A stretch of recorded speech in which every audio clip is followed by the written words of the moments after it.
Good evening. It is Tuesday. It is 8 o'clock. It is time for Retro Gaming Revival presents Mod Cons. Switching out to Tuesday for many reasons, but very grateful that we are because it means I can still come and play every now and then. So we have got a huge amount to talk about tonight. There are loads of things happening in the world of modern gaming. So before we dive into it all, this evening we have got Mr. Blunners. Hello. Right, I've literally just gifted another membership, Yeah. and it's gone to Dan Nastic. I don't have Yay. any. It just literally goes to whoever. But yeah, so Excellent. there you go, Dan. Get on that. Yeah. Hello, everyone. This is where we get a chance to talk about modern gaming, because I know we all still will do it. But yeah, can't wait. Excellent. And also Mr. Tim. How are you, sir? Hello. Yeah, very good. How are you? Oh, I could be a lot worse. I could be worse. Could be a lot better, but it could always be worse. So I'll take that. If there's air in my lungs in the morning, it's a good start. So we have got Mag in the house. Always wonderful to see you, Mr. Mag. We've got Mr. birthday Bricks. Boy. It is. Happy birthday, Mr. Cabbage Face. Yeah. I hope you're having a lovely, lovely day. Yeah, go do something cool. Enjoy.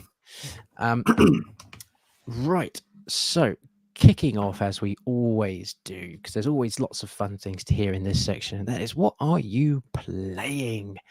So let's go to Tim first. Tim, what have you been playing?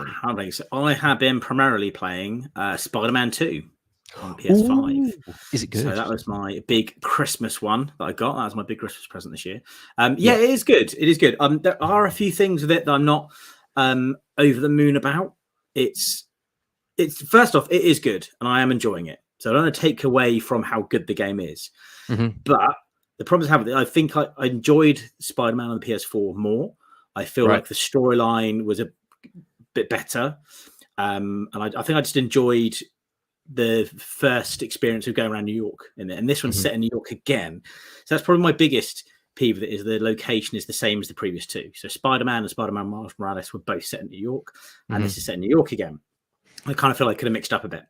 The other thing I found is there have been a few glitchy bits, not like, game changers or complete spoiling the game, but there's a few times where some of the missions have just disappeared from my map. Sometimes you open up the Friendly Neighborhood Spider-Man app and the mission's still there and you can select it and it appears again.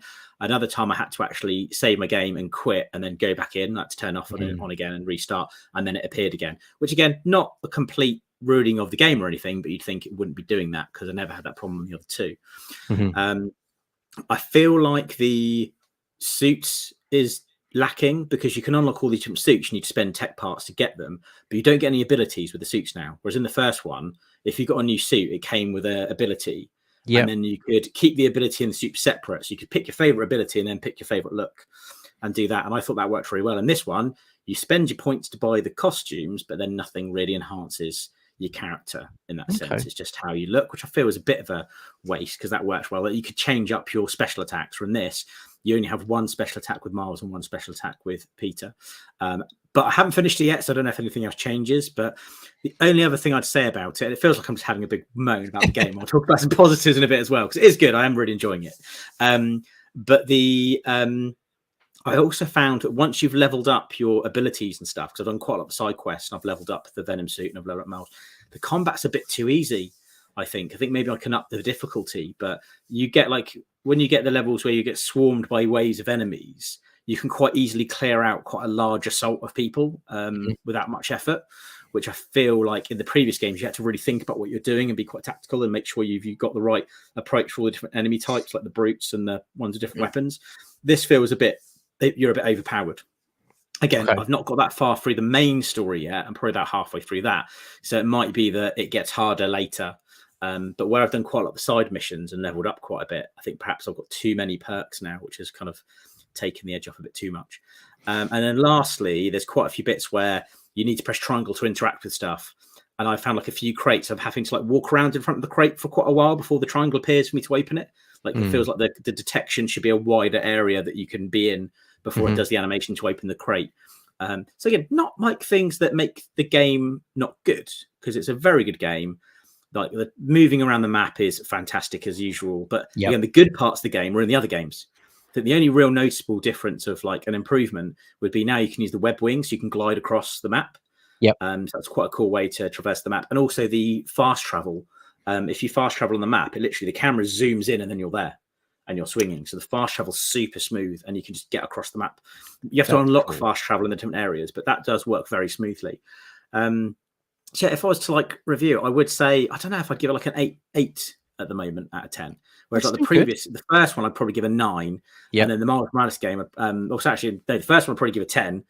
And then Miles Morales I'd give a 9. And then this one I'd probably give an 8. So I feel like it's going down in terms of my grading of it. And where this is on PS5, I was expecting a bit more. Yeah. Yeah.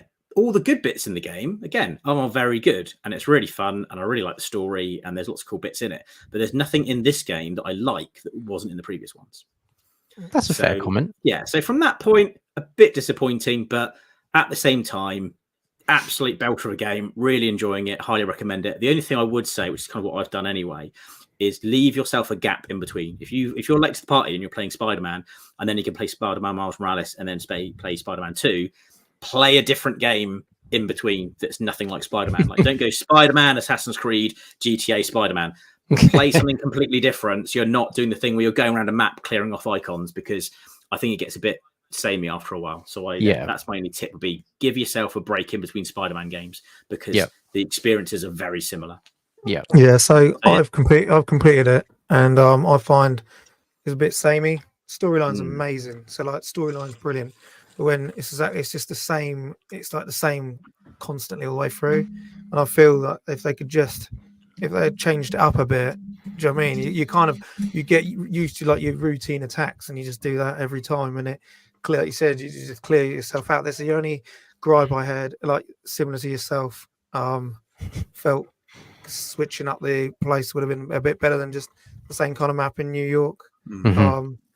It was good to glide at first, but then I thought, am I playing Spider-Man or am I Superman? What's going on here? Do you know what I mean? Like, Spider-Man swings places.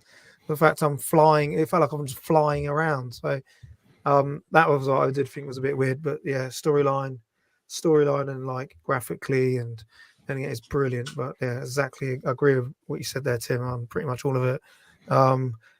But there's some good plot twists that you'll get to later in the game. Yeah, I feel as it was a AAA. I think as it was a AAA title, there could have been a few more things they could have done with it. It's a shame, but like you said, I do agree. It's definitely there's declines in the games going forward. Obviously, it's graphically and visually there. It's just a couple of little tweaks, and they could have really been good, couldn't it?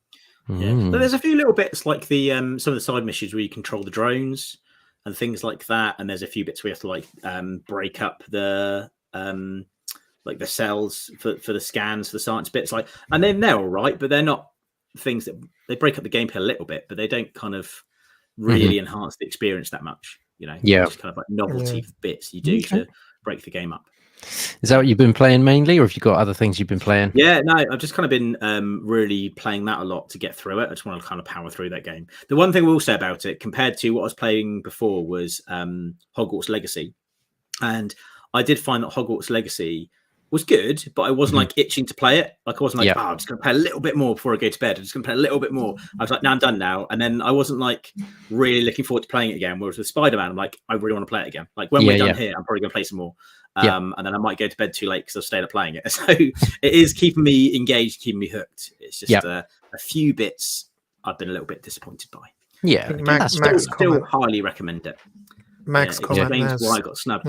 Yeah, I think if it wasn't for the other two Spider-Man games, I don't think I'd be judging it so harshly. I'm only judging it because there's been 2 games before it that were just as good, if not better. So it does feel like a bit of a step down, but again, still a step down from a very, very good game. Like, Spider-Man was, for me, a 10 out of 10 game. It was, perfect game in my opinion, and this is just like slightly worse than a perfect game. So can't really complain. But that's kind of my justification for giving it a slower score than the other 2. Everyone's entitled. Yeah, everyone's entitled. Yeah. Mr. Blunners, what have you been playing? So what did I finish? I've been playing I finished Mario Wonder. I'll get into that. I completed Mario Wonder. I was a bit disappointed with the end boss. Thought it'd be a lot harder. Thought there'd be a lot more to it. There isn't. I've still got to go back in and find. Well, I've got to get all the statues. I don't know if people have played the game. If you're playing online, you put your little statue up, and if you die, you can get to you can get someone else's statue, and it'll bring you back, just like if you were playing multiplayer. Mhm. But there's still some. I think there's still a couple of secret levels. So I haven't 100% of it, but I've completed the main storyline. Still loved it. Absolutely brilliant platformer. Amazing game. Also because of Ryan, I blame Ryan. Went on to Dave the Diver. Dave the Yeah, Diver. that game for £11. I think I paid. It's unbelievable. So good. It just hooks you in. It's that new 2D HD, pixely like HD graphics. Yep. Metroidvania style. You go in at first, you got buckle air on your tank. You can't go far. Your guns are crap, and you have to keep catching your fish and selling it, and go into your sushi shop and train your staff up. Do you know what I mean? Like you're trying to get your money up, then you can get your sub tanks, get a better suit, get a better gun, go back in, start getting further, find these mermaid people that you didn't know about, take photos of stuff. It's brilliant. Upgrade your gun, tranquilizer guns and stuff. So you'll find it's weird. It was like I just wanted to do a day at a time, and now all of a sudden I've opened up a bit where you go farming. So you have like some guy you have people that come into your restaurant and they're like celebrities, and some guy's like, I want a vegetarian sushi. But you then start growing your own rice, so you've then got to grow your plants and grow your vegetables because you're out in the middle of nowhere. And so as well as going in and swimming in the morning and afternoons and catching all your fish and doing the story missions, and that way you then got to also train your staff, so you're bringing in more money, like enhance your food so it costs more. Mhm. So it's brilliant. For £11, I cannot believe, like Ryan but said, one more dive every time. Exactly. You're like, have I got time? Should I do it again? And one time on one dive, because you basically can, there's oxygen around, so you have to keep up, like keep your oxygen levels going. Take out sharks and stuff. But it's like, you're like, one time I think I'd done one dive and it was like 45 minutes to an alien hour. Do you know what I mean? It was just going around making sure, binning off stuff, getting better stuff. So yeah, it's unbelievable. That game is so good. If I thoroughly recommend for 11, I think it might not be £11. It might have gone back up to its full retail price of £13. So and I thoroughly suggest get it on your list. Have a look, and if you do, let me or Ryan know. Nice. He would have thought a game managing a sushi restaurant would be good. Exactly, Ryan. I can't explain how good it is, because the thing is that part of the game you're having to try and run back and forth, Mm-hmm. and because they start getting pissed off, and because he's like an overweight like bloke he's like they're slow, so you're having to like try and use your speed, but then you can progress and actually employ staff to come and do it all for you. So you're just like swanning about in this bar and everyone else is doing it. Plus you can upgrade your bar and all that kind of stuff. But yeah, Dave the Diver, I thoroughly recommend. If you haven't played it, look into it. Also, I got 2 games for Christmas, and I thought one would take me a lot longer than the other one. So I got Super Mario RPG. It's still sealed at the minute. Haven't cracked that one open, but what I did crack open is the new Detective Pikachu game. Okay. Yeah, so I done the first one on the 3DS, loved it. It's just like a real chill out game after a real stressful, shitty day. Play it for an hour and then go, right, it'll chill you out. This one, you can tell, I think it was going to be a 3DS game first, and then they've kind of like thought, oh shit, the 3DS is now dead. We need to get this over on Switch. So, and I've only literally played that for about an hour. First impressions so far seem pretty good. Kind of, I don't know if people have seen the film. The first game is pretty much the first film. So this one's like following on literally from the end of that film. So okay, still pretty good. But unless this time, I was saying spoilers if you haven't seen it, but you still get to see you can still talk to this Pokemon and that. So you go around with each other. So it's kind of look, David the Diver's on his wish list. That's good. And then also like Triangle Face, picked up an EXP. Nice.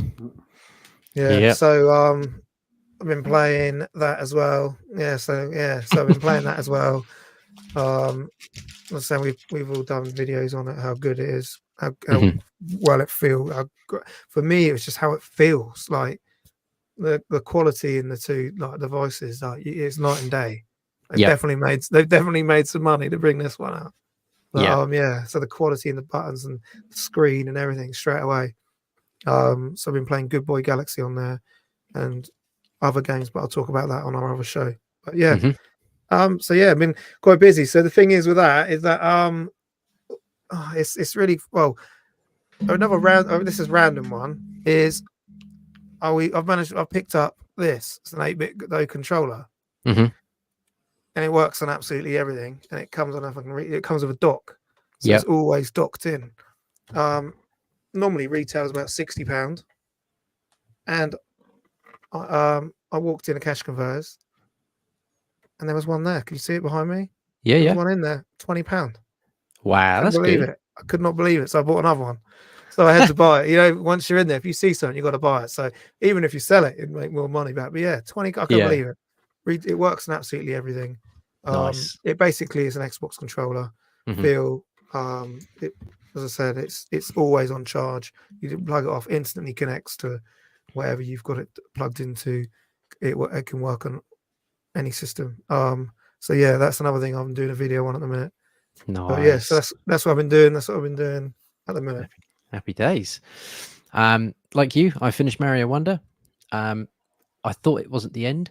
I got So to did the I. end, and I thought, okay, so now that's gonna like just open up like another one world or another couple of worlds, and then the credits rolled, and I went, oh, it's finished. Oh, wasn't quite ready for that. There's a few levels I've got to go back and do. So I've done all the obvious ones. So there's all these like little hidden levels around some of the maps I've got to go and finish up, and then get all the standees as well. But by and large, I think I've done a good portion of it. Mr. Ian, good to see you, good sir.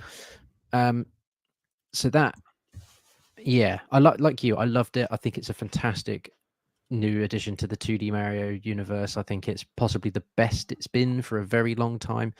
You know, it's absolutely way better than the new Super Mario Brothers sort of series that they've done. If anything, for me, it actually felt like a true sequel to Mario World.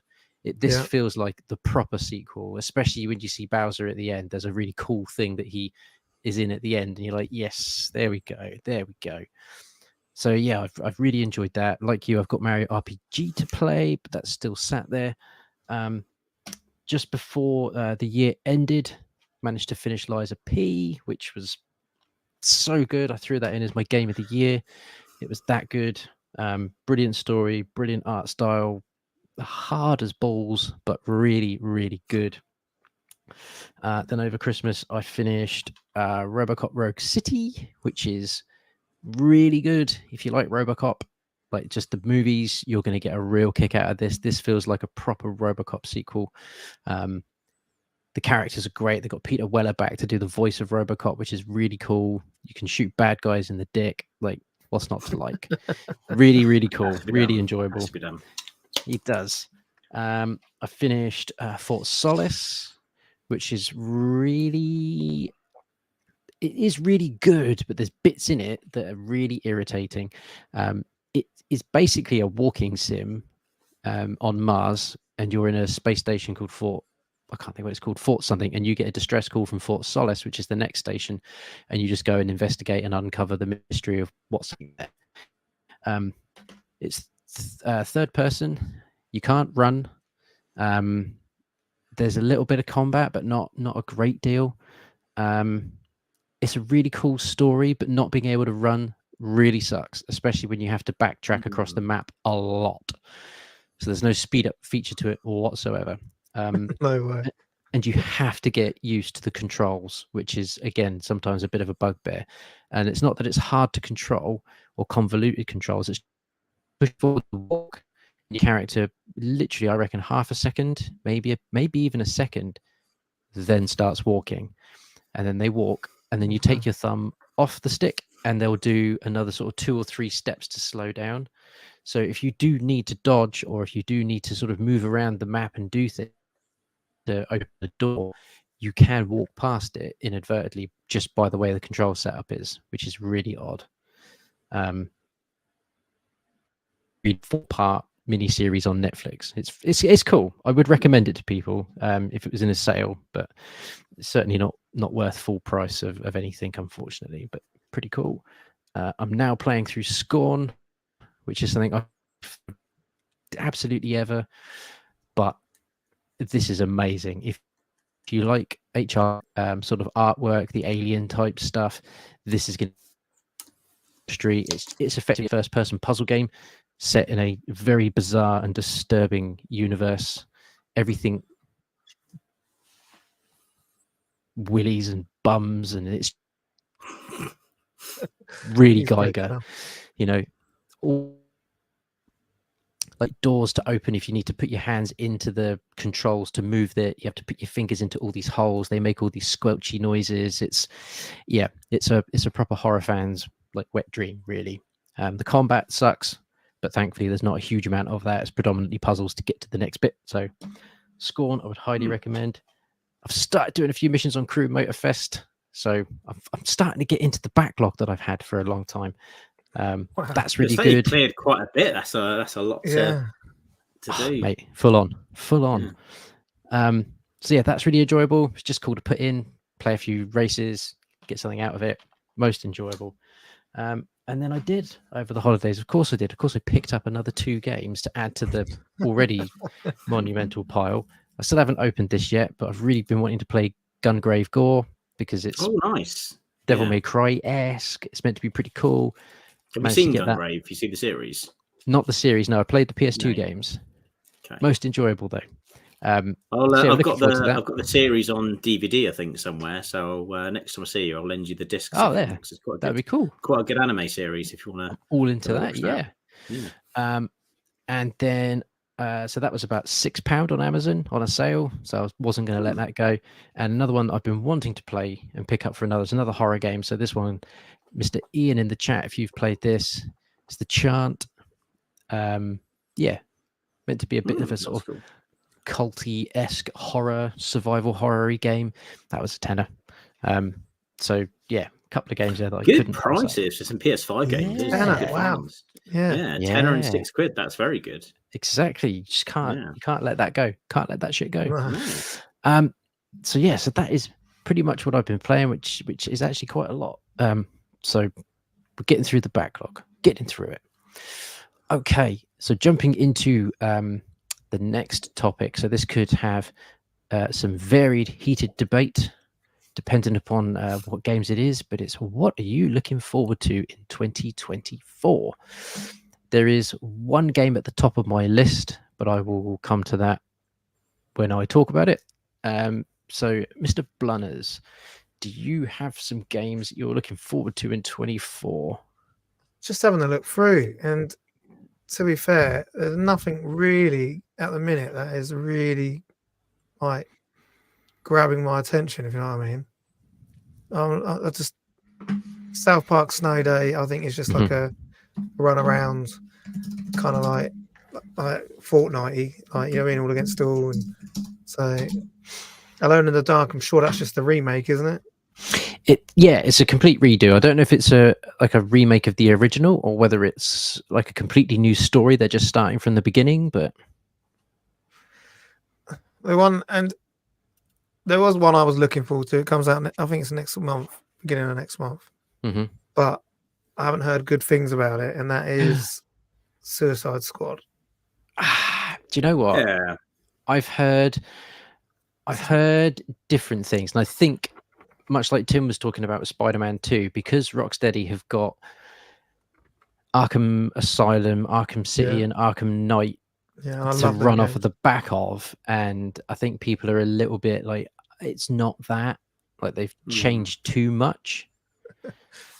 So I'm quietly gonna wait for that one. I think I wasn't gonna jump on it, but now that people are sort of going, it's not it's not quite like the others. I'm like, yeah, I can wait. So annoying because have you seen the trailer? That first trailer, and it looked Yeah. amazing, and you think, oh, I can't wait for this. And then as they slowly got closer and closer, it's just, and that's the only thing that, as I say, Ryan just put on a princess. So, but yeah, like Mac, what's the one put here? Transylvania Adventure Simon Quest. Never heard of that one. You heard of that one? Adventurous Simon Quest. That's not got something to do with Castlevania? Because if it has, that'd be amazing. That's Simon Belmont in it. Tell us more about that, James, in the chat. Well, What is that one? Yeah, and then I agree with Mag. It'd be a typical 7 out of 10. Good story, but yeah. So at the minute, I would have said that, but now I'm a bit meh. Okay, so maybe Princess Peach will swoop in and take us all by surprise because that game looks. Princess Peach. Yeah. It does, Mr. Tim, have you got some games you're looking forward to this year? I don't know. I think I'm looking forward to seeing more about those Sega remakes we heard about 10 last year. It's like Golden Axe, Shinobi, Streets of Rage, and there was like Jet Set Radio, Crazy Taxi. So there's some quite good classic Sega games being remade, but they don't think they've announced anything yet of dates, but I presume they'll come out at some point this year, hopefully. So I look forward to those. And I think I'm just going to keep my eyes peeled for some new VR games.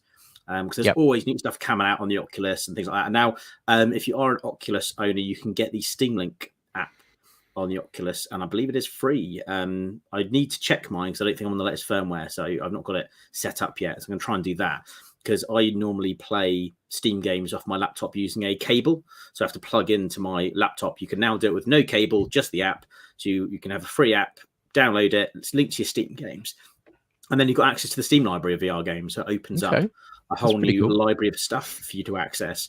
And there's where I've not had Steam before. I've not really been a Steam person. There's loads of games that come out on like humble bundles. You get like a huge amount of games for a really good price, and you can choose to pay more than the asking price that goes to charity. So do look out for those. That's always a really good way of getting a big load of games in one hit. So I'm just going to keep my eyes peeled for some new VR games. Like I'm always impressed with the new VR experiences that come out. And the other thing as well, a lot of the time the VR games aren't that expensive because they're normally quite short. Or they're like a lot of roguelike games, a lot of short experiences, things like that. So there's nothing in particular I'm expecting, but I'm just going to keep my eyes peeled for some new VR content because I always enjoy that. Yeah, that's sensible. For me, this year in March gets put down for Final Fantasy Rebirth. Oh yeah, of course. That's my number one for this year. Unapologetically love Final Fantasy VII Remake. Cannot wait to see what this new iteration for the next part, including the I've pre-ordered the stupid mega version with the Sephiroth statue and just I just can't wait. Nice. We'll have to see that in a we're gonna have to see that. Do I do have? Unfortunately, it's not in great condition because it did get knocked over a few times by relatives. But I had a Sephiroth statue where he's like holding the long sword, and unfortunately the sword got broken, and then he got knocked over once, and some of the bits of his hair broke off. But I did used to have in pride and place a really cool Sephiroth statue. But yeah, it'd be cool to get something else like that. I'll be honest, I didn't play the DLC for Final Fantasy VII Remake, where you get Yuffie. Yes, because very good. I wasn't as into it as you were. I know you're really impressed with it. I was a little bit disappointed with it. If anything, it just inspires me to get back and play the original again because I really like the original. But I'm all for it for the next one. I'll see how we get on. I'm not going to pass it up for sure. So no, we'll see what I think of the next one. Yeah, looking forward to that. And we've got to get some news this time on Silent Hill. There's got to be some Silent. Yeah. It's been too quiet, far too quiet. There was that really nice sort of hour-long direct. Really need more now. Okay, I think we need a full gameplay trailer. We need a release date, and it's got to be this year. Surely it can't get pushed to 25. I mean, if it does, fine. I want it to be riddled with bugs and awful patches, which it's inevitably going to have a bit of. But I want it to be good. So let's hope we get some Silent Hill news. But Mags put in the chat, Little Nightmares Yeah, sure. 3. Ryan's Mario versus Donkey Kong on Switch. Yeah, there are It's some just a cool remake. games this I year. think it's another remake. It's just a remake of the original though, which is what Nintendo love to do a bit. But I think there's a couple of extra bits on it. As it's original, like as it is like first party Nintendo, I have to get it anyway. But it's not. It wasn't like you're saying jumping out at me. And James said about that Castlevania clone isn't out until 2025. Okay. Bugger. Never mind. So yeah, it's going to be interesting. I think that we've got a topic coming up in a little bit, which hopefully will shed some light on some maybe coming in 24. We shall see. So there's a few things to get excited about and a few things to keep our eyes open for, but nothing sort of ploughing the way. Or this Switch 2 release. This is very particular. Which they're keeping quiet. The elusive Switch 2. Yeah. Because I'm kind of at that point at the moment where I'm not looking for any new hardware. Like, I've got my PS5, I've got my Evercade EXP, got the Switch. I'm not like itching for a new Switch. No. But if they bring one out, it would have to, it Taxi would have to be something special for me to go, yeah, I'm going to have to get the upgraded Switch, Yeah, for sure. What happens. So, into our plethora of topics this evening. This one, I think, this one really bothered me. This one really sort of got on my nerves a little bit when I read it earlier. And I've got a link that I'll read from as well. So, topic number 1. Comment from an Ubisoft executive on the future of gaming, and the quote he used was, "People need to get comfortable not owning your games." Obviously, as a physical media person, that's a bit of a pain to say. So if I read from an article on Square.com, it says Ubisoft director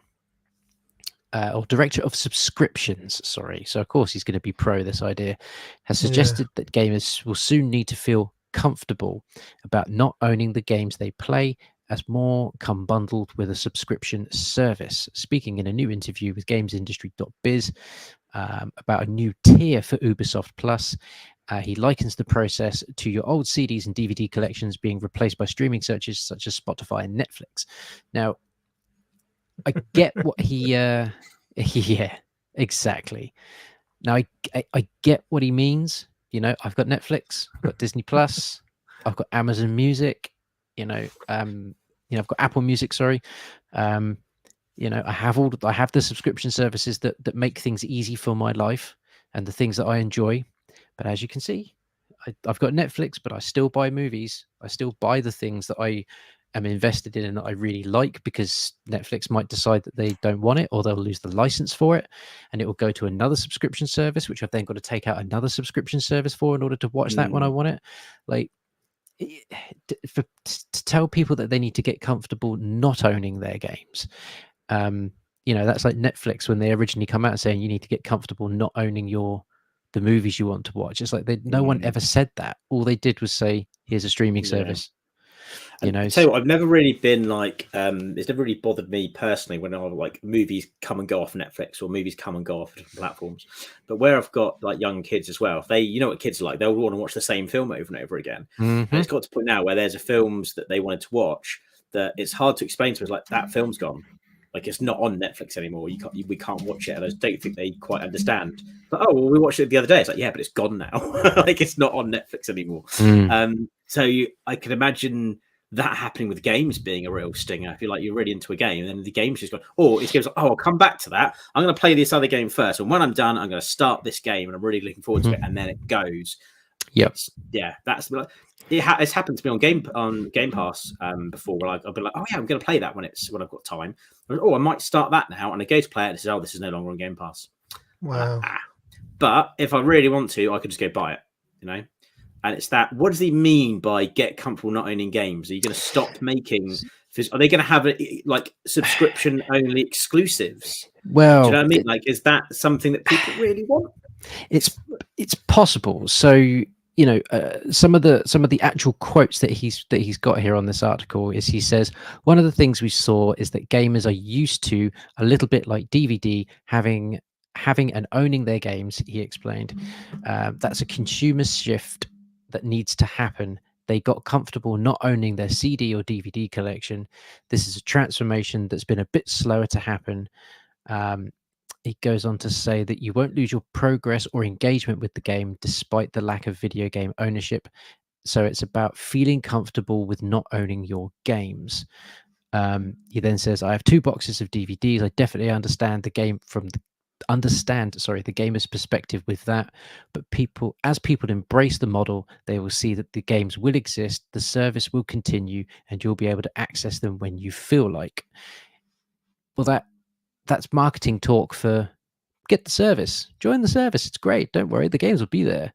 And then what happens if they're not? What happens if there's issues with the server? What happens if Ubisoft go bankrupt? There's all these issues that can be there. And I know that I kind of feel like it needs to be offset by a good price point. I think if you can get a streaming service for a decent price, and you go, oh, you know what? I'm not going to own the games, but I'm going to have access to a decent library for a decent price. Sure. Yeah. So another thing that comes up sort of later down the line, and it's something that you hear people talking about with TV already, is subscription fatigue. People are fed up with a new subscription service coming out. Everyone who has a tiny ownership of an IP has now withdrawn that IP from the big guns like Netflix or Amazon or whatever, and have created their own streaming service for you to do that. So originally, when all you had was Amazon, Netflix, and Disney Plus, those were like your big 3. Then you had Warner Brothers coming into the mix with what was it, HBO Max, and you then had Paramount Plus. There's BritBox for all the British stuff if you want to watch some of the British TV shows. You've got then Now TV if you want to watch some of the stuff that's on Sky without having Sky. And all of this comes at a cost, and the more you push people into having to make these decisions, I think the less likely people are to come around to wanting to do it. Game Pass, as we talk about quite a lot, is a great deal. You get a lot of value for that. But you don't have to have Game Pass if you still want to go out and buy your Xbox games. You don't have to have the gold, platinum PlayStation service if you still want to have your physical PlayStation games. So for a developer to say that you need to start embracing this, it's like, well, why do we have to? You don't dictate the market. We do. Yeah. They want us to because they want to sell that product, but don't tell me what I have to like. Waves fist at Ubisoft. Thing I see is though, I think it's your new generation, not us, because your new generation couldn't give a shit, and it'll be a case of like they're used, like you're saying, they're growing up on Netflix, YouTube. They're not used to owning their content, whereas we are. So I said off air earlier, I said about I felt the Xbox One was just before its time, was just a bit, their idea originally was to have no backward compatibility and have no drive. And obviously play, like you said, you used to put your TV through it as well. So you could talk to your Kinect and it would do it all for you. I feel eventually, as much as I don't want it to, I still hope there is physical media because obviously I love all my physical media as well. But I do feel eventually it will start slowly tipping that way, and it won't be like our generation. It will be the newer generation stuff where you'll only be able to get it. Like people have put in here, Steam. Steam is great. It's a great, and like the only thing like concerns us is when that switch goes, like you can lose them games that you've bought. I mean, Steam's there's just so many in there. It's crazy. Yeah, Steam's a really good example because Steam, like Xbox Live or Xbox Game Pass, has been running for years, like years and years and years, and it works. It works really well for PC owners. It works really well for something like your Steam Deck, and a lot of PC gamers have not been on the physical bandwagon for a really long time. I kind of get the the feeling that PC gaming is for me, it's still different to console gaming. PC gaming, there's a huge amount of investment into your setup. There's a huge amount of investment into your PC. You can customize it to, within an inch of its life. And, and I think PC gamers, if they had to then buy physical media as well, would probably get less and less enjoyment from it, maybe. To a point, yes, that is also true. The great game to sort of go with that comment is what's it called, the Tony Hawk game on PS4. It's basically unplayable unless you do the patch download and the patch update. Oh, wow. You can still play it. Like, it's not, maybe unplayable is the wrong word, but it's just riddled with bugs. But ultimately, it is bad, but you still own it. There is still a game there that you own. So it's a discussion we're never going to not have again, for sure, because there's always new reasons as to why this topic keeps coming back up. But I think telling people that subscription only service gaming is the way forward is wrong. I don't think that studios and developers should be telling the consumer how we're going to consume their product, unless there is a specific reason to do it in that way. If somebody makes a VR dedicated game that you're only going to be able to play in VR, well, that's because it's designed for the VR experience. But yeah, for a product company who want to make money, to tell their their core demographic, get used to not owning your games because we're going to put everything on a subscription service. Well, I can live without Ubisoft games. There's not 1,000 Ubisoft games that I need to play, so I can live without that. It would just be one subscription service that I don't have. But like, are they big enough? Are they big enough to have one? When I look at EA, they've had to go, well, shit, Microsoft, help us out and jump in with Microsoft. Are they big enough? And like, they're one of the main guys who do all their extra boxed physical media. Like, I used to have every single Assassin's Creed one going, like the high end ones, and I ended up getting rid of them in the end, and then just going buying all the games for £1 each, rather than having these ones sat in my loft, which I didn't want to get all the. And they even used to bring out little like boxed figures as well of other characters. I used to get them as well. I had them all, and it was just. But yeah, so for a company that like does all that, like, you'll find is Ubisoft games normally go quite cheap as well. Didn't they do Watch Dogs? They're now a couple of quid. You know what I mean? Yeah. It's their games don't seem to hold their value. That new Rise, was it that was the latest game they brought out that flopped on all consoles? Oh, Anthem. Anthem was theirs as well. No, that was EA, I think. It was EA, sorry. I forget what it's called. But it only came out, and within like a couple of weeks, it was down to like £30. So maybe they're seeing the thing, thinking like, we're not making enough money. If we can guarantee some income coming in from subscription services. But I don't think they're big enough to do it on their own.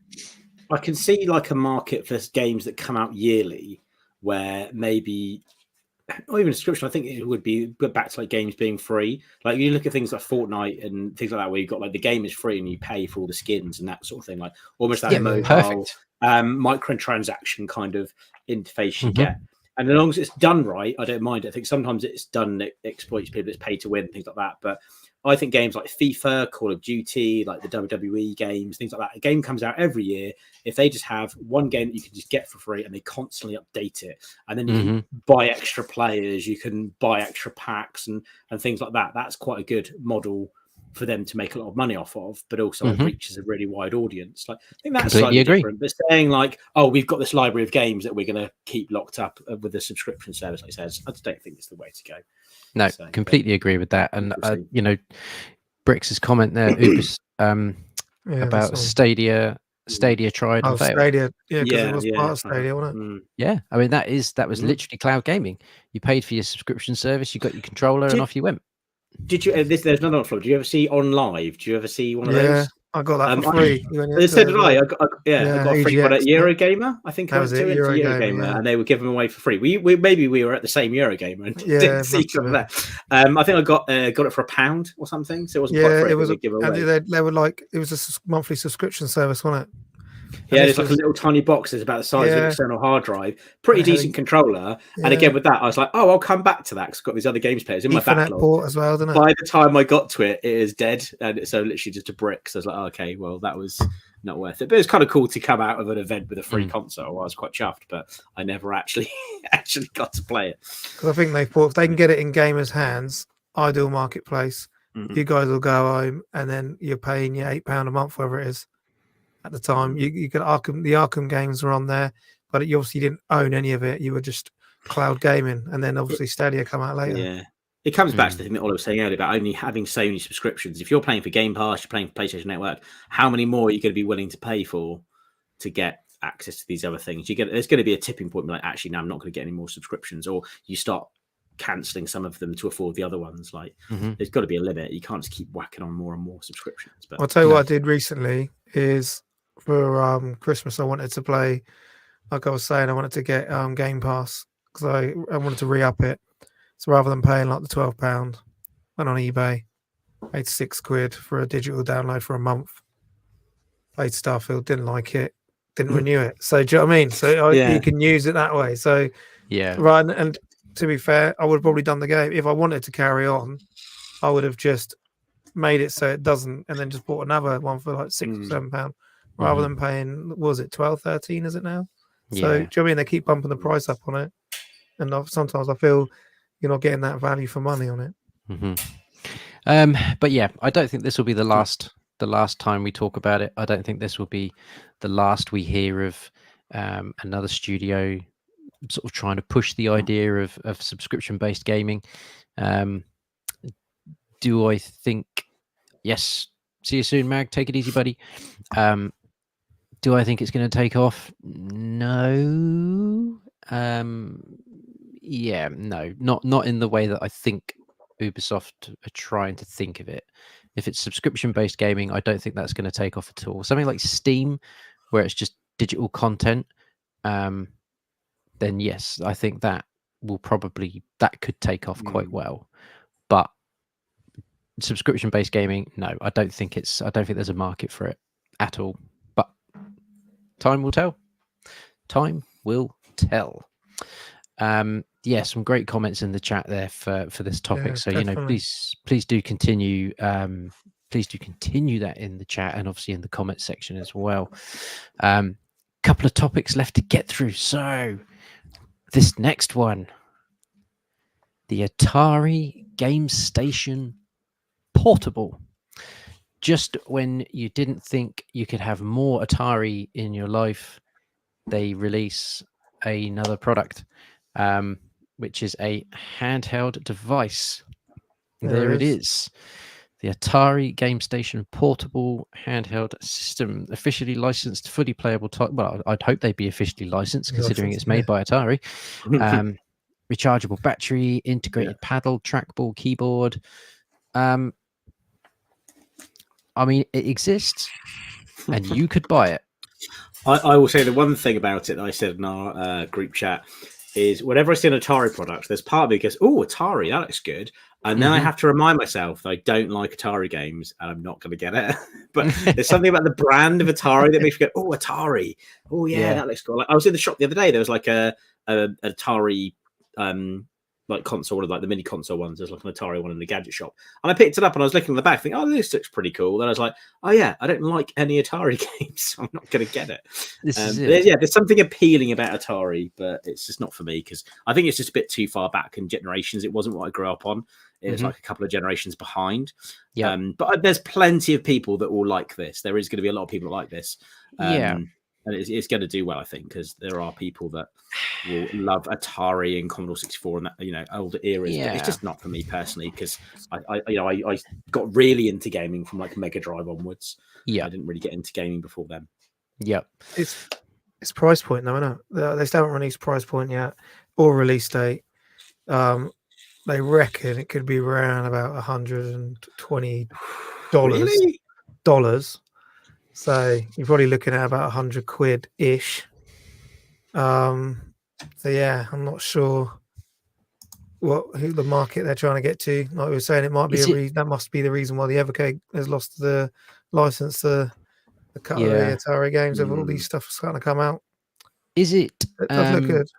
Is it preloaded, or do you have to get access to an online library, or what? Or do we not know yet? I presume it's preloaded. I mean, how big are Atari ones? Yeah. I'm pretty sure you could fit the entire Atari library on that without much of a problem. Yep, I would be in agreement. It says here $150. Sorry. Cabbage Face says it's cloud based. Wow. So I've not read on that, so I'll take his word for it. But yeah, that's weird. Cloud-based Atari handheld. I didn't think I'd say all those words together in a sentence. But here we are. An Atari subscription service. Yeah, it's really okay. He's messing with us. I thought he's a bit serious there. But yeah, Atari subscription service. Yeah. Well, at least he let us know, because I was generally following him on that one. I'm just reading up quickly on it, and it says here it could be priced at $150. Sorry, I'm wrong on that. Not 120. It'll have a kickstand with 2 USB Type Cs. Also, handheld offering 100 classic Atari games at CES 2024. My Arcade team confirmed the system already supports over 200 games, but it doesn't say if they're actually on there. So, like you're saying, there might be a online store. It's such for that price point. I would want every single Atari game known to man crammed in on it, ready to play. No, like it would need to be the best version of that thing, like £130 you get for that. That's a really high price point to play Atari games.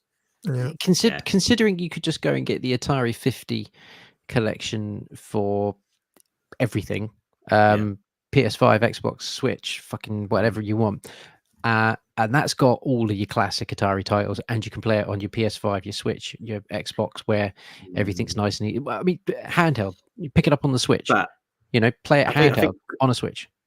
Just a Ryan's comment there. I think sometimes quality is better than quantity. You could whack thousands of Atari games on there, and I probably wouldn't enjoy any of them. So but it's just one of these things, isn't it? It's do we need it? Do Atari fans need it? Maybe Atari fans want to. I can't really speak for people that like Atari, so I'm not going to be raving about this thing. But there's probably going to be people that are really excited for this, and good for them. Hope they get it and enjoy it, and it's good. But I'm going to as do we all. Myself. I'd love to play one just to see what it's like, see what it does. But I ain't parting with 130 notes for it. That's madness. I'm not doing that. I barely touched the Atari carts on the Evercade, let alone go and buy a dedicated retro Atari device. I gave them an honest try on the Evercade. I was like, yeah, this is all right. And I played it. I was like, nah. I played Adventure and stuff. I was like, what is this? Honest try. I like that one. I was like, gonna give it a go. I'll try and enjoy it. But no, I failed. I didn't enjoy it. I was like, no, this is garbage. He's trying to like this. the only Atari console that I genuinely do want is that updated Atari VCS that they did. You couldn't load games from the cartridge. It was before all of that. It was a couple of years ago, and there was a couple of games that were made dedicated for it, and they look absolutely fantastic. But it's really expensive. It's in America only, and I'm not that intrigued by it to go and spend all that money on it. That's not a bad shout, Bricks. It does look a little bit like a Kickstarter. So yeah, I mean, watch this space. Watch this space. Oh, okay. Let's go to the next Atari product then, shall we? So for the next topic, just in case you didn't have the Atari Game Station Portable on pre-order, or the Atari Game Station on pre-order, or the Atari 2600 with HDMI cable output that you can put your Atari 2600 cards in, just in case you didn't have any of that or all of that on pre-order, you can now get the Atari 400 Mini. Boom. The Or Atari USB controllers. 400 Mini. I didn't even know what the Atari 400 was until I saw this. I'm going to be totally honest. I had no clue that the Atari 400 was even a system. I couldn't hang tell on. you what games came out for it. I couldn't even tell you what it looked like. I mean, it just the Atari 400 Mini. That's where we're at. That's where we're at. Here we It's go, a good hang time on. to be an Atari fan. That's all I'll say. It's Good Let me- time to like Atari. isn't it? what a time to be an Atari fan. The Atari. Okay, here we go. So there's the announcement trailer for it. I mean, it looks Oh, hello. hideous. I'm just Look at I'm that. just gonna Wow. say it. I'm Look just at gonna that. say it. I mean, yes, it's clearly a mini version of the console that came out Oh, at look the at them time. games. Look at that. Look at these games. Mobile phone games on it, Run. Oh. I mean, do you? You just do have you have to really watch want these that? and remind yourself what Atari games are. 25 Like, look games. at this. 25 games. Right, how much is this one? Yeah. You're going to tell me this one's like Oh, hang on. $200 It's as also well. compatible with. Oh, look, you can load up other games on the Other USB games. stick Oh. by the looks of it. I don't even want to know the price point, Gunners. Don't tell me. I don't know yet. Available it's- March 28th. If it's They were any, March 28th. if it's anything over, One more go. if it's anything over £40, it's too expensive. Yeah. I'd just like to take a moment to apologise to any Atari fans watching who are raging. I'm sure it looks lovely. I'm Enjoy sure the even- Atari 400 Mini. I'm sure even the Atari fans at this point must be going, "Why are we getting the Atari 400 Mini?" Mm.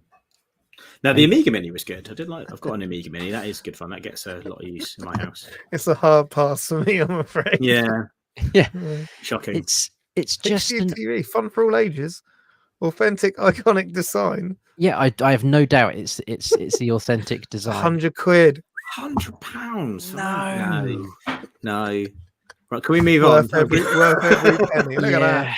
It's I think that's a no.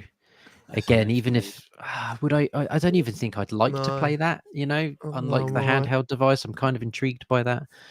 it's This a hard no. Weird as well. It's a weird shape. It doesn't look particularly nice. I Mm. presume that's like modelled after an original model Yeah. of one of the Ataris, I guess. So Atari 400, I'm guessing. yeah, I'm guessing. yeah. But Hey. yeah, that's a no from us. I think that's a no.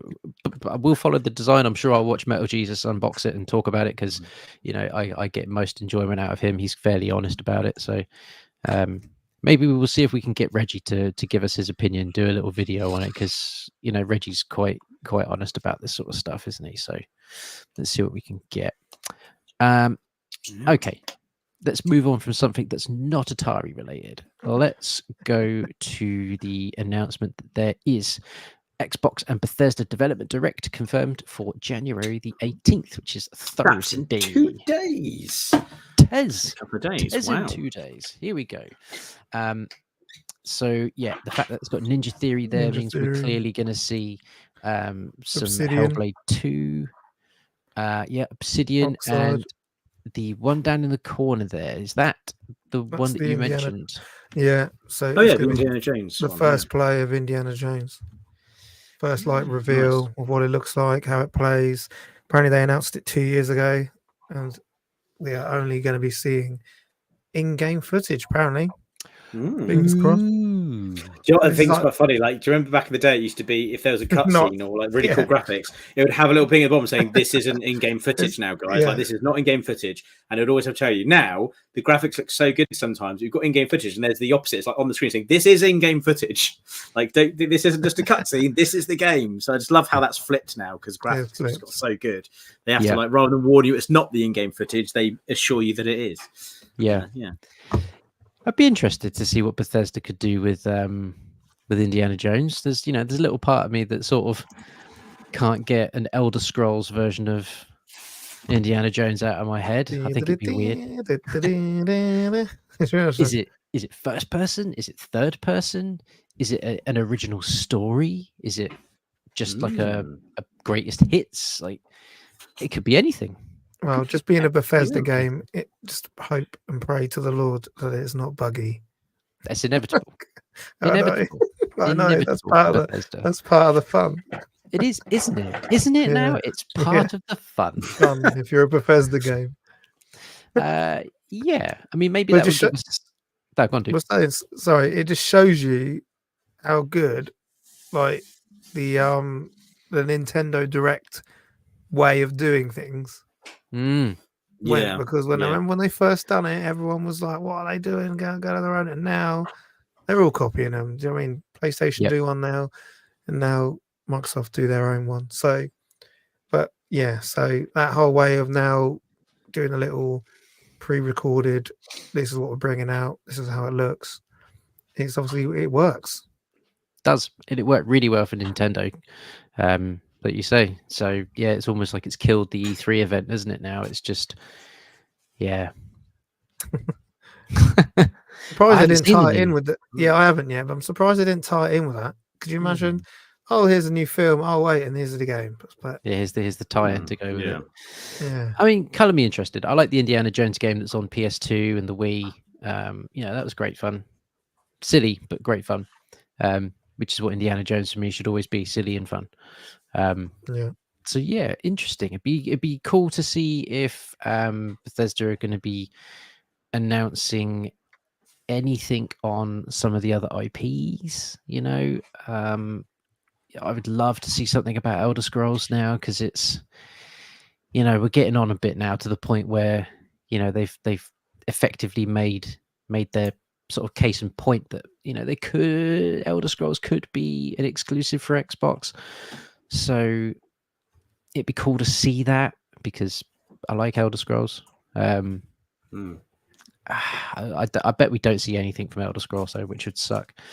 I can't think of any other Xbox titles that I'm sort of excited for. They've kind of blown their load already, it feels like, with Starfield and that kind of stuff. I don't feel like there's anything massive on Xbox's horizon. Could be wrong. And this is the problem they've got. So hopefully they can show some more stuff off. But if they want to start shifting units and shifting consoles, they need to start making these titles Xbox only. Yeah, agreed. Yeah. And at this point, I think it's I'd actually be happy with Bethesda stuff going purely to Xbox now, because it would give me a reason to want one more. But yeah, we shall see. How is there not a Mandalorian Star Wars game being made? That is a very good question. That is an excellent question. I don't have an answer for you. I think LucasArts need to jump on that. Yeah. Okay, so last topic. If anyone has any random questions they want to chuck in the chat quickly, we'll see if we can answer a couple of them. But kind of thrown that in a bit late just because we were overrunning ever so slightly. But the last topic is the new Hyperkin portable dockable Sega Mega Drive. Try saying that 3 times fast. Do we have a picture of? There it is. Look at that. I think that looks nice. I like that. I do think that looks nice. It looks quite smart. That looks absolutely delightful, and it takes cartridges as well. Yeah, it takes your original Mega Drive cartridges. And I'm presuming just from that docking station you can plug in your controller. Yeah, I watched I forget his name now, Retro Game Corps. He was at CES and he played on it. He said the D-pad was a bit mushy, but he also said one glaring thing that not many people have picked up on is that's a 16:9 like display, and all the games are stretched to it. Obviously, they weren't made to be played on that. Yeah. So yeah, he feels it's not. I tell you, he's a bit, and cost is about $120. That's another really high price point for something like that. That looks like you want to have that impulse buy territory. You want to have that in like these gadget shops like Mankind and things like that, where you just like see something on the shelf, think, oh, that looks like a bit of a laugh, and you just pick it up on a whim. But I think if it goes over £100, you're going to think twice about picking up. Like, do I really need this? I think that price point is in that. Do I really need this territory? And no, love the Mega Drive. One of my favorite consoles. Absolutely love the Mega Drive, but I don't feel I need to get a portable Mega Drive because I've got a lot of handhelds that have got Mega Drive emulators on it, so I can play Mega Drive games on a handheld already. And then I've got my original Mega Drive. And like I said, there's always like collections you can get for modern systems as well. I mean, what was that one that came out on the 360 and PS3? It would have been, which was like the Mega Drive collection of games. Yes. That was really deep. That was really decent. There was a good. There's one on range the PS4 as well. Yeah. And then you got like Mega Drive Mini and that sort of thing. So I don't feel like there's a gap in the market for a portable Mega Drive handheld. For me personally, but it does look cool. And yeah, I think it does look pretty good. I don't think I'm itching to buy one, but it looks pretty decent. The Hyperkin generally make fairly decent product. So they're the people that do the Retron 5. Yeah. They do all the Retron little devices you can plug all your Game Boy games into, play all the cartridges from that. So they're always a really good product. It looks great, they feel great, and they generally run really, really well. That Retron 5 is something else. Yeah, my brother's got one. Yeah, so it's absolutely incredible. I am kind of in the same territory as Tim, though. If it was 70, I'd say that's pretty good. That would be really cool. I wonder if the dock, can you plug the dock into a TV? But does the dock come with it? Is it just for the actual console? None of this has been announced yet. I'd be interested to know whether the dock can be plugged into a TV, so you could effectively have a HDMI out Mega Drive. That would be cool. And then you wouldn't have to have something like a Retron 5, which is expensive. And then you'd have this, fairly decent way to use your physical library in an HD TV. That would be kind of cool. But yeah, interesting that you mentioned about the widescreen, the fact that it's 16:9 and not 4 by whatever the square one is, 4:10 or something. Oh, but I'm just reading here. Someone is saying that it does toggle between 4:3, 16:9. So they are saying it does toggle. I'm just trying to read that. I reckon it'll come out at 720p resolution. Okay. They're not saying if it comes with it or not. That's what I'm trying to read. Is that another an add-on? But it should come with it, to be honest. For that price, you would expect it to. Yeah. I mean, it's cool, isn't it? Like, do you remember back in the day? It was at the Sega Nomad. I don't know if it came out in the UK, but the Sega Nomad in America was massive. Like, people loved that thing, and you could just play Mega Drive games on the go in the 90s. I mean, that's such a cool idea. The one I've always been tempted with is the Superboy for Super Nintendo games. I think that was usually priced around £99, which is why I never clicked that button, and it was never in a sale either. I'm not sure if Hyperkin make the Superboy or not, but that is something I would love. I would love a portable Super Nintendo to actually play my Super Nintendo games. I've got a lot of Super Nintendo games, and I do have some of them on emulator, like you, Tim. I've got the RG351P, which is great. But to be able to make use of my physical hardware would be cool. It's just it just comes back to what you said, Tim. Again, it's that price point. If you can get it in that sweet spot where it's just right, people will probably go for it more. Over £100 it's got to be decent, really decent. Imagine someone playing that on a train. Yeah, it's not the sort of thing that you would probably take on public transport, is it? It's not quite got that form factor about it. But yeah. Yes. Interesting. Very interesting. Right. While we give people just a minute or two, if they have any random questions they want us to answer, I'm going to quickly look at what is on, unless someone already has the link up, for what's currently on PlayStation Plus. No. What are we at? PlayStation Plus January. I think I just Q4. Okay, these things come out quicker than I can play them. There's loads of games that come out. It's like, I'll play that. I haven't played any of them. So I need to crack on with playing some of these, I think. Okay, let's have a quick look here. So 14 more games added to PlayStation Plus Extra, which is their version of Game Pass. So what have we got? PlayStation Plus Extra has got Tiny Tina's Wonderland. Let's get that out. That'd be cool. Resident Evil 2 remake. That's pretty cool. Hard Space Shipbreaker. Lego City Undercover. Just Cause 3. Session Skate Sim. Shadow Tactics. Vampire the Masquerade. And Surviving the Aftermath. Premium. Where's all the standard PlayStation Plus free titles? So we've got Evil West. Oh, A Plague Tale Requiem. Oh, that is brilliant. And then Nobody Saves the World. Okay. So, but we get the price point of this is great because that Evil West game alone is how much is that if you were just to buy it? I can't see now because I've already selected it. But I think if I remember that game and then a Requiem, Plague Tale Requiem were both like 50 quid games. And when you pay 50 quid to have it for a year.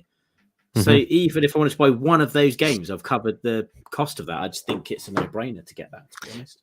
Plague Tale Requiem it's a really special game. It's really, really good. It's depressing as hell, and it's really dark. But it is very, very worth your time. Just have something really light and fluffy to play, either during it while you're trying to detune or at the end, because it is really dark. But it's an incredible game. That's a solid lineup as always. Yeah, it's pretty good, isn't it? Yeah, Evil West will definitely be one I'll chuck on the list because I haven't played it. I've denied about it for a lot, but free. What about Games of Gold? Oh, it's dead. It's gone. I'd love to think that we had some kind of hand in that. I would love to. I don't think we have any influence on it. But, Of course we didn't. But as soon as we started that hashtag Games with Gold has to die, all of a sudden, a couple of weeks all later, of a sudden, well, you never know. Maybe we did cause that. So if you are a fan of Games with Gold, we officially apologise for killing it. But, it had to be done. It did have to It was floundering towards the end there. It certainly was. It was pretty bad.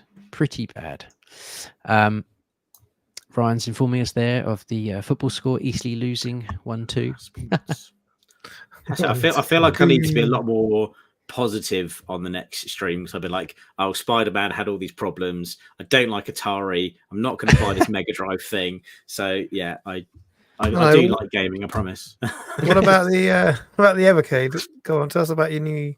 Oh yeah, come on, nice. Again, it comes back to what we talked about earlier. Price point. It came to under 100 quid. I think Ryan shared it in the Evercade Hangout saying it's a good price point. I thought to myself, I would like to get one eventually, and if I don't buy it now, I'll have like buyer's remorse. If I later, it's like, oh, actually, I'd really like one, and now it's gone back to 150 or something.